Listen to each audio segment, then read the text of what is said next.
दीपों का पर्व दिवाली के 2 दिन बाद कार्तिक माह के शुक्ल पक्ष की द्वितीया तिथि को भाई दूज का त्योहार भाई बहन के स्नेह और प्रेम का प्रतीक माना गया है। भाई दूज को यम द्वितीया, भाद्र द्वितीया के नाम से भी जाना जाता है। इस दिन बहनें अपने भाई के मस्तक पर तिलक लगाकर उनकी सुख समृद्धि और दीर्घायु की कामना करती हैं। स्कंद पुराण में भाद्र द्वितीया यानी भाई दूज के बारे में बताया गया है। कार्तिक शुक्ल द्वितीया के दिन यमुना ने अपने घर में पूजन करके भाई यम यानी यमराज का सत्कार किया था और अपने हाथों से भोजन कराकर भाई को भोजन करवाया था। भाई दूज के अवसर पर यमराज ने अपनी बहन यमुना को वरदान दिया था कि जो भी भाई यम द्वितीया के दिन अपनी बहन से टीका लगवाएगा और बहन के हाथों से बना भोजन करेगा, उसे अकाल मृत्यु का भय कभी नहीं रहेगा।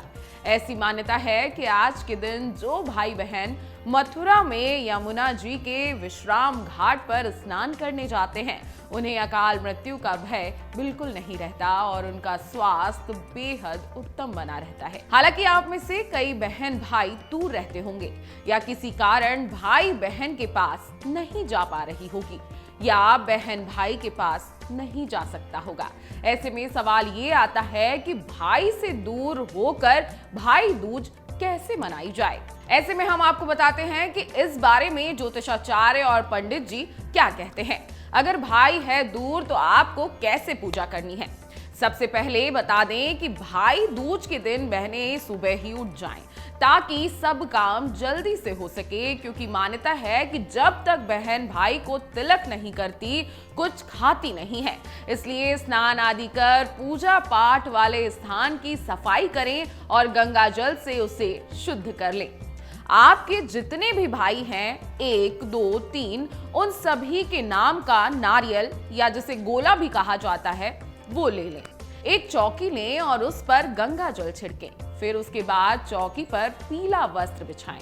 पीला वस्त्र साबुत और स्वच्छ होना चाहिए। इसके बाद चौकी पर अष्टदल कमल का चित्र बनाएं। कमल धन समृद्धि का प्रतीक माना गया है। यही कारण है कि भाई दूज की पूजा में इसका होना या इसके चित्र का बनना बेहद जरूरी माना जाता है। अगर आप कमल खरीद कर ला सकते हैं तो यह भी अच्छा रहेगा। इसके बाद फिर कमल पर गोला और अक्षत रखें। नारियल या गोले पर रोली से पहले सात्विक बनाएं और फिर गोले को तिलक करें। गोले को फूल चढ़ाएं, फिर भाई के नाम के गोले के आगे मिठाई रख दें। यह एक तरह से भोग लगाने के समान ही होता है। फिर गोले पर जल चढ़ाएं। गोले पर जल चढ़ाने के बाद उसकी आरती उतारें। भाई की लंबी उम्र की कामना करते हुए भाई का चेहरा स्मरण करें। पूजा हो जाने के बाद अगले दिन नारियल या गोला उठाकर अपने पास रख लें और जब भाई मिले तो उसे जरूर दें। आपकी भाई दूज की पूजा संपन्न हो जाए तो नारियल का तिलक आपके भाई को तिलक लगाने जैसा ही माना जाता है। आपकी भाई दूज की पूजा संपन्न हो जाएगी और नारियल का तिलक आपके भाई को तिलक लगाने जैसा ही माना जाएगा। आजकल तो फोन और वीडियो कॉल का जमाना है, इसलिए आप चाहें तो पूजा संपन्न होने के बाद भाई को फोन कर सकती हैं।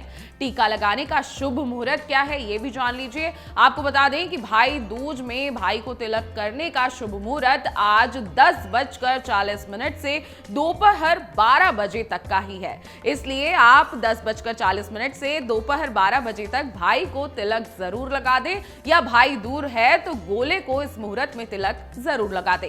अब कुछ बातें हैं जो आपको बेहद ध्यान रखनी है और भूल कर भी ये गलतियां नहीं करनी। भाई दूज के दिन किसी भी समय तिलक ना करें। इस दिन शुभ मुहूर्त का बेहद ही ध्यान रखना जरूरी है। इस दिन भाई और बहन दोनों ही काले रंग के वस्त्र ना पहने। भाई को तिलक करने तक बहनें कुछ खाना पीना ना खाएं। भाई दूज के दिन भाई बहन को एक दूसरे से झूठ नहीं बोलना चाहिए।